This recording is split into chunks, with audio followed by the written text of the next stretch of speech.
5 मरले का प्लॉट अगर आप बैरियर टाउन लाहौर में बजट से पहले खरीदते या बजट के बाद तो क्या डिफरेंसेस आए हैं। आज हमारे पास है जी रियल केस सिनेरियो, जिसके अंदर हमने एक प्लॉट 5 मरले का बैरियर टाउन लाहौर के अंदर बिफोर बजट खरीदा और एक प्लॉट हमने खरीदा आफ्टर बजट। उन दोनों की एनडीसी मेरे पास मौजूद है, यानी कि सारे के सारे टैक्सेस, क्या डिफरेंसेस आया, किसको फायदा हुआ, किसको नुकसान, इस सारी वीडियो में आपको पता लगने वाला है। खैर जी, अगर हम स्टार्ट करते हैं कि एक मेजर चेंज जो बायर को मिला है, जिसको मैं आसानी भी कहूंगा कि जहां पे पहले बायर को एडवांस इनकम टैक्स के साथ एफईडी टैक्स देना पड़ता था, इस वक्त आफ्टर बजट उसको एफईडी टैक्स नहीं देना पड़ता। And this is clearly on the statement. इस दफा हमारे पास जो स्टेटमेंट आई है उसके ऊपर मिसिंग है। और एफईडी टैक्स एक हेफ्टी अमाउंट थी, यानी कि फाइलर के लिए ये थी 1,83,836 रुपीज, नॉन फाइलर के लिए ये अमाउंट थी on a 5 marla plot 4,28,951 rupees, and for late filer ये थी जी 3,06,393 रुपए,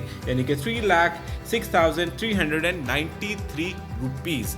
और अब बिल्कुल नहीं है, यानी कि बायर को तो काफ़ी ज़्यादा रिलीफ मिल गया। खैर, अगर हम बात करें कि एडवांस इनकम टैक्स जो पे करना पड़ रहा था पहले जी, ये था 1,83,836 रुपीज़, जो कि अब हो गया है for filer 91,918 rupees. That is 50% reduction. ये एक हैफ्टी रिडक्शन है। और अगर हम इसी टैक्स की बात करें, advance income tax for buyer, तो इसके अंदर जो नॉन फाइलर था वो पहले पे करता था 7,35,345 रुपीज़, जो कि अब पे कर रहा है 6,43,426 रुपीज़, यानी कि more than 1 lakh of difference non filer को भी मिला। नॉन फाइलर को भी फ़ायदा दिया है जी।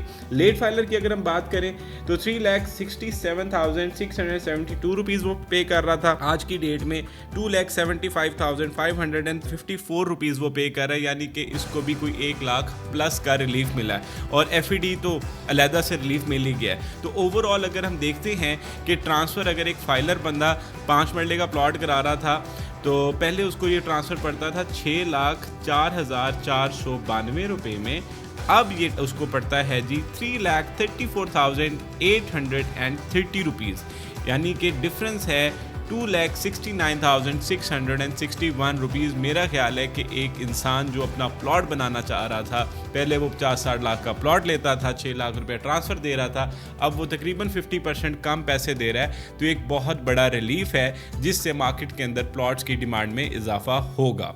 खैर, अगर हम बात करते हैं सेलर की, भाईजान इधर थोड़ा सा सेलर को नुकसान हुआ है, ज़्यादा नहीं, थोड़ा सा हुआ। इस तरह है कि जी एडवांस इनकम टैक्स जो सेलर पे करता था पहले, that was for filer 1,83,836 rupees, जो कि अब उसको पे करना पड़ता है 2,75,754 rupees. So that is a difference of 91,918 rupees, जो कि सेलर को एक्स्ट्रा पे करने पड़ रहे हैं। तो अगर आप ओवरऑल देखते हैं, जो रिलीफ बायर को दिया है वो उन्होंने सेलर से ले लिया है। तो यार तकरीबन सेम ही सिनेरियो है। अब इसके अंदर होगा क्या? ऑब्वियस ही बात है कि सेलर को अगर कोई लाख रुपया ज़्यादा पड़ भी रहा है टैक्सेस की बाद में, तो उसने प्लॉट उतना महंगा खरीद देना है। लेकिन क्योंकि बायर को एक अच्छा खासा रिलीफ मिल रहा है, तो बायर ऑब्वियस ही बात है कोशिश करेगा कि यार मैं इस दौर के अंदर अपना प्लॉट बना लूँ।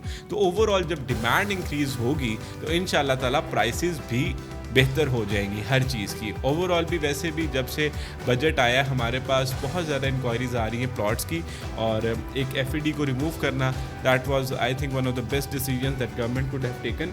और इसके अलावा भी चीज़ें बेहतर हो सकती थी, लेकिन खैर जितना हुआ उतना ही बेहतर है। खैर, इसके अलावा अगर आपका कोई भी सवाल हो रिगार्डिंग बजट, रिगार्डिंग टैक्सेस, या फिर आपको कोई प्लॉट चाहिए हो, तो you know where to contact. Keep in touch, इंशाल्लाह ताला we will keep you posted. हमारे पास और रियल के सिनेरियोज आएंगे तो हम आपसे डिस्कस करते रहेंगे।